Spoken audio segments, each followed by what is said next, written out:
समंदर की गहराई में एक मैजेस्टिक व्हेल धीरे धीरे मर रही है। वजह, उसने गलती से 40 प्लास्टिक बैग्स निगल लिए। वो बैग्स जो किसी ग्रोसरी शॉप से निकले थे लेकिन डस्टबिन तक नहीं पहुंचे, और अब एक व्हेल की जान ले रहे हैं। एक व्हेल की मौत सिर्फ कोई ट्रेजेडी नहीं है, ये एक वार्निंग है हम सबके लिए। आपको पता है 2024 में यूरोपियन रिसर्चर्स ने कंफर्म किया कि माइक्रोप्लास्टिक्स ह्यूमन ब्लड और वाइटल ऑर्गन्स में भी पाए गए हैं। हाँ, आपकी और मेरी ब्लड स्ट्रीम में छोटे छोटे प्लास्टिक के पार्टिकल्स। हमारे खाने, हमारी हवा, हमारी मिट्टी, सभी जगह प्लास्टिक है। ये स्कैरी है ना? इसलिए 2025 का वर्ल्ड एनवायरनमेंट डे हमसे एक जरूरी सवाल पूछ रहा है, क्या हम इस प्लैनेट को प्लास्टिक से बचा पाएंगे? इस साल की थीम है एंडिंग ग्लोबल प्लास्टिक पोल्यूशन। एक ऐसा मिशन जिसे अगर हमने अभी नहीं अपनाया तो शायद फ्यूचर में करने या बचाने लायक कुछ बचेगा ही नहीं। तो चलिए प्लास्टिक पोल्यूशन की इस बहुत बड़ी प्रॉब्लम को डिटेल में समझते हैं, इसका इतिहास, इसका वर्तमान और हमारा भविष्य। नमस्कार, मैं सृजन गिरदोनिया और आप देखना शुरू कर चुके हैं इंडियन मास्टरमाइंड्स का brand new weekly show simply explained.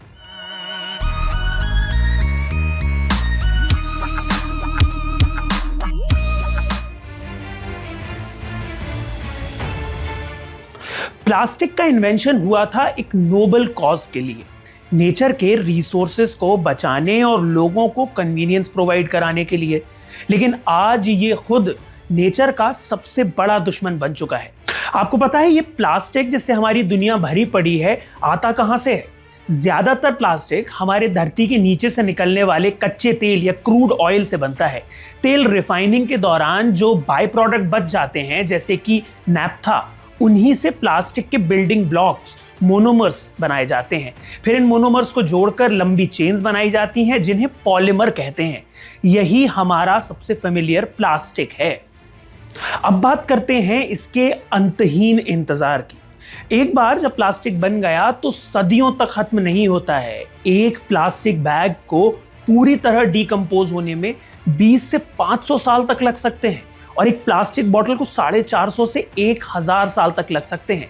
ये टूटकर छोटे छोटे माइक्रोप्लास्टिक्स में बदल जाते हैं, पर पूरी तरह से गायब नहीं होते। यही वजह है कि आज ये हर जगह फैला हुआ है, हमारे ओशंस, हमारी मिट्टी और अब हमारे शरीर में भी।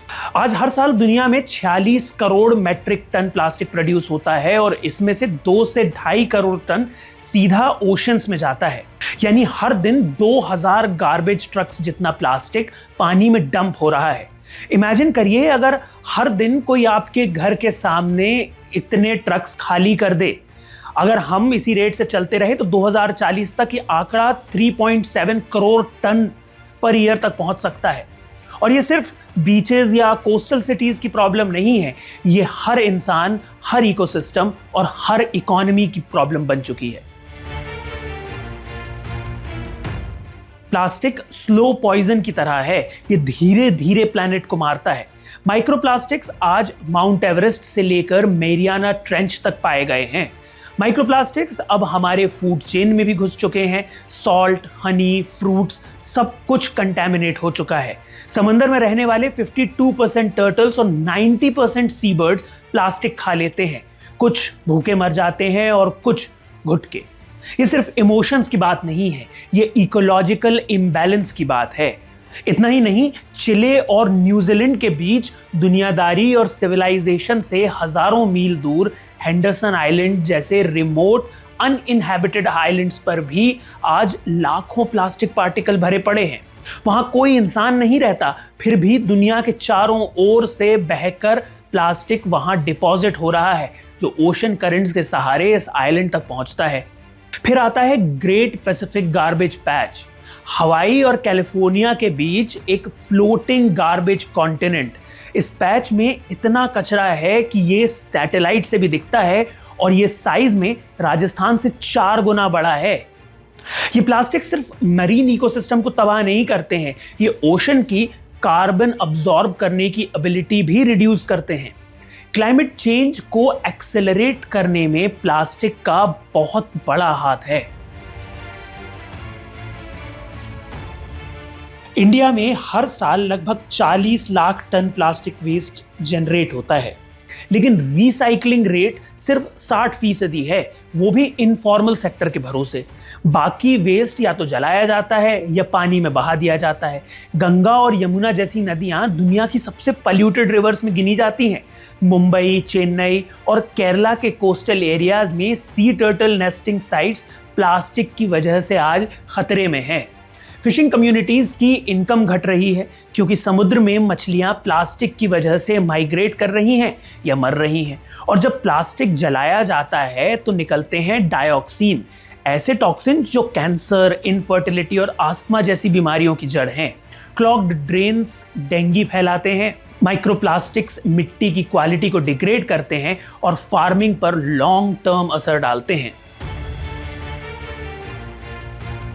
अब सवाल है, क्या इसका सल्यूशन पॉसिबल है? यूएनईपी के मुताबिक अगर अभी सर्कुलर इकोनॉमी अपनाई जाए तो 2040 तक प्लास्टिक पोल्यूशन को 80% तक रिड्यूस किया जा सकता है। आज दुनिया में सिर्फ 30% देशों में सिंगल यूज प्लास्टिक पर पूर्ण या आंशिक प्रतिबंध लगा हुआ है। यूएनईपी की गाइडलाइंस क्या कहती हैं, इस पर भी एक बार नजर डालते हैं। सबसे पहले तो ban on single use plastic. 2022 में इंडिया ने कुछ सिंगल यूज प्लास्टिक्स जैसे कि प्लास्टिक स्ट्रॉज और स्पून्स पर बैन लगाया। अब चैलेंज है एनफोर्समेंट और ऑल्टरनेटिव्स की अवेलेबिलिटी। दूसरा है सर्कुलर इकोनॉमी। जैसे जैसे प्रोड्यूसर रिस्पॉन्सिबिलिटी बढ़ेगी वैसे वैसे पैकेजिंग, डिजाइन, वेस्ट रिकवरी और रीयूज पर ध्यान बढ़ेगा। तीसरा है waste to value innovations. Plastone blocks plastic waste से बनी ब्रिक्स हैं। Areca leaf plates, edible spoons जैसे बायोडिग्रेडेबल आइटम्स का राइज हो रहा है जो कि बहुत कारगर साबित हो सकता है। Bengaluru based startup banyan nation ने प्लास्टिक रिसाइकलिंग को ऑटोमोटिव ग्रेड क्वालिटी तक पहुंचा दिया है। Hyundai और टाटा जैसी कंपनियां इसे यूज कर रही हैं फिलहाल। इसके अलावा बायोडिग्रेडेबल प्लास्टिक जो कि एक उम्मीद के तौर पर उभर रहा है। प्लास्टिक पोल्यूशन से लड़ने में बायोडिग्रेडेबल प्लास्टिक एक नई उम्मीद बनकर उभरा है। ये ऐसे मटेरियल्स हैं जो माइक्रो ऑर्गेनिजम्स की मदद से पानी, कार्बन डाइऑक्साइड और बायोमास में डीकंपोज हो सकते हैं। कॉर्न स्टार्च, शुगर केन या वेजिटेबल ऑयल्स जैसे रिन्यूएबल सोर्सेस से बनने वाले ये प्लास्टिक पारंपरिक प्लास्टिक की तरह सदियों तक एनवायरनमेंट में नहीं रहते। केरला का green bio startup PLA based packaging बना रहा है जो प्लास्टिक जैसी दिखती है पर नेचुरल तरीके से डीकंपोज होती है। हालांकि इन्हें पूरी तरह डिग्रेड होने के लिए अक्सर इंडस्ट्रियल कंपोस्टिंग फैसिलिटीज की जरूरत पड़ती है, जिनकी इंडिया में काफ़ी कमी है। साथ ही इनकी लागत ज़्यादा और ग्रीन वॉशिंग के कंसर्न्स भी हैं। फिर भी ये प्लास्टिक पोल्यूशन को कम करने की दिशा में एक प्रॉमिसिंग स्टेप है, बशर्ते सही इंफ्रास्ट्रक्चर और स्टैंडर्ड्स हों। इंडिया ने पिछले कुछ सालों में कुछ स्ट्रॉन्ग स्टेप्स लिए हैं। जैसे 2022 में कुछ सिंगल यूज प्लास्टिक्स बैन किए गए थे। इसके साथ ही स्वच्छ सागर और सुरक्षित सागर कैंपेन ने 80 से ज्यादा कोस्टल लोकेशंस पर क्लीन अप ड्राइव्स चलाई। इन ड्राइव्स के दौरान 85 टन से ज्यादा वेस्ट इकट्ठा किया गया। इसके अलावा एक्सटेंडेड प्रोड्यूसर्स रिस्पॉन्सिबिलिटी या ईपीआर गाइडलाइंस 2021 से प्रोड्यूसर्स पर अकाउंटेबिलिटी बढ़ी। नेशनल डैशबोर्ड और प्रकृति मैस्कॉट जैसे टूल्स से प्लास्टिक लिटरेसी को बढ़ाया गया। इसके अलावा इंडिया प्लास्टिक चैलेंज हैकाथॉन ने स्टूडेंट्स और स्टार्टअप्स को इको फ्रेंडली सॉल्यूशंस पर काम करने का मौका दिया। आईआईटी मद्रास का रिक्लेम्स इनिशिएटिव एआई और इंटरनेट ऑफ थिंग्स की मदद से प्लास्टिक वेस्ट को ट्रैक और सेग्रीगेट करने में की तकनीक को विकसित कर रहा है। अब हम कुछ और बेहतरीन पहलुओं पर नजर डालते हैं जो भारत में प्लास्टिक प्रदूषण को कम करने के लिए की जा रही हैं। सबसे पहले जीरो की कहानी, जहां महिलाएं बुन रही हैं प्लास्टिक मुक्त भविष्य। अरुणाचल प्रदेश के जीरो वैली में आईएएस विवेक एचपी ने प्लास्टिक फ्री जीरो पहल शुरू की है। इस पहल का उद्देश्य समुदाय आधारित दृष्टिकोण से प्लास्टिक कचरे को खत्म करना है। प्रशासन ने दंड के बजाय दुकानदारों, स्थानीय स्वयं सहायता समूह या एसएचजीज के साथ मिलकर धीरे धीरे प्लास्टिक का उपयोग बंद करने पर काम किया है। लगभग 3100 महिलाएं जो पहले से ही एग्रीकल्चर और गारमेंट मेकिंग में कुशल थीं, उन्हें क्लॉथ बैग्स बनाने के लिए लगाया गया। एक अनयूज्ड स्कूल बिल्डिंग को मैन्युफैक्चरिंग यूनिट में तब्दील किया गया जिससे रोजगार के अवसर भी पैदा हुए हैं। ये बैग्स ट्राइबल मोटिव्स के साथ डिजाइन किए गए हैं और एनजीओज, स्टूडेंट यूनियंस और प्राइवेट स्कूल्स के सहयोग से जागरूकता फैलाई जा रही है। आईएएस विवेक एचपी का मानना है कि ये सिर्फ प्लास्टिक को बदलने से कहीं ज्यादा है, ये रिस्पॉन्सिबल कंजम्पशन की ओर एक माइंडसेट शिफ्ट है। ये पहल जीरो को प्लास्टिक फ्री लिविंग के लिए एक मॉडल बना रही है। मिंडम मंजपाई की सफलता की कहानी। तमिलनाडु का रीयूज्ड कपड़ों के थैलों को बढ़ावा देने का अभियान तमिलनाडु में मिंडम मंजपाई अभियान के नाम से चल रहा है, जो दिसंबर 2021 में मुख्यमंत्री द्वारा शुरू किया गया था। प्लास्टिक बैग्स के उपयोग को खत्म करने और मंजपाई या रीयूजेबल क्लॉथ बैग की पुरानी परंपरा को रिवाइव करने पर सेंटर्ड है। ये अभियान लोगों को प्लास्टिक के खतरों के बारे में जागरूक करता है और उन्हें सस्टेनेबल ऑप्शंस अपनाने के लिए मोटिवेट करता है। आईएएस सुप्रिया साहू के अनुसार ये अभियान नागरिकों को सरकार की पहल का समर्थन करने के लिए प्रेरित कर रहा है। चेन्नई में मंजपाई वेंडिंग मशीन्स भी लगाई गई हैं, जिनकी कीमत 10 रुपए प्रति बैग है। 2019 से प्लास्टिक बैन के बावजूद राज्य ने अब तक 1768 टन प्लास्टिक जब्त किया है और 10 करोड़ रुपए का जुर्माना वसूला है। प्लास्टिक वेस्ट को सीमेंट इंडस्ट्री को भेजा जा रहा है। बनाना फाइबर और एरिका नट जैसे ऑल्टरनेट सॉल्यूशंस पर भी काम चल रहा है। साथ ही ग्रीन फेलोशिप प्रोग्राम युवाओं को इस लड़ाई में शामिल कर रहा है। रामेश्वरम में भी आपको एक यूनिक प्लास्टिक चेक पोस्ट के बारे में बताते हैं। रामनाथपुरम जिले में आईएफएस अधिकारी जगदीश एस बाकन की देखरेख में रामेश्वरम द्वीप को प्लास्टिक मुक्त बनाने के लिए एक कमाल का सेल्फ सस्टेनेबल मॉडल काम कर रहा है। यहाँ प्लास्टिक चेक पोस्ट बनाए गए हैं, जहां हर 2 किलोमीटर पर प्लास्टिक मॉनिटर्स गाड़ियों को रोककर प्लास्टिक बैग्स को इको फ्रेंडली क्लॉथ बैग से फ्री में बदल देते हैं। ये पहल ग्रीन रामेश्वरम प्रोजेक्ट का हिस्सा है और ये टोल चेक जैसा काम करती है।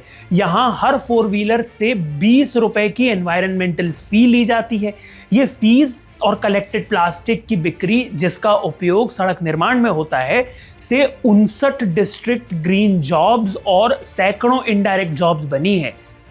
स्थानीय महिला एसएचजीज ये क्लॉथ बैग्स बनाती हैं। 2022 में शुरू हुई ये पहल अब तक 26,800 किलो प्लास्टिक जमा कर चुका है और 11 किलोमीटर सड़क बन चुकी है। इसका नतीजा है कि Ramsar site of gulf of Mannar और बीचेस अब प्लास्टिक फ्री हैं, जिससे मरीन लाइफ को बहुत फायदा हो रहा है। तो अब सवाल उठता है कि क्या ये एफर्ट्स का कोई असर हो रहा है? तो रिजल्ट्स मिक्स्ड हैं। कुछ राज्यों जैसे कि महाराष्ट्र और केरला में क्लीनर बीचेस दिख रहे हैं, कम्युनिटी एंगेजमेंट भी बढ़ा है, लेकिन चैलेंजेस अब भी कम नहीं हैं। जैसे एनफोर्समेंट गैप्स, इंफ्रास्ट्रक्चर की कमी, इनफॉर्मल सेक्टर पर हैवी डिपेंडेंसी और ग्लोबली सिर्फ 9% प्लास्टिक ही रिसाइकल होता है। इंडिया का 60% फिगर मिसलीडिंग भी हो सकता है, क्योंकि इसमें काफ़ी हिस्सा इनफॉर्मल वर्कर्स के एफर्ट्स का है, जिनकी सेफ्टी और डिग्निटी ज़्यादातर इग्नोर ही की जाती है। अगर इनफॉर्मल सेक्टर ना हो तो शायद प्लास्टिक पॉल्यूशन की तस्वीर और भी डरावनी होती।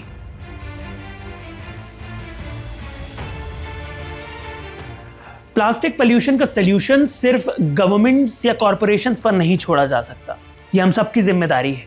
आखिर में सवाल सिर्फ इतना है, क्या हम अपने बच्चों को एक ऐसा प्लैनेट सौंपना चाहते हैं जहां हवा सांस लेने लायक ना हो और समंदर एक प्लास्टिक सूप बन जाए?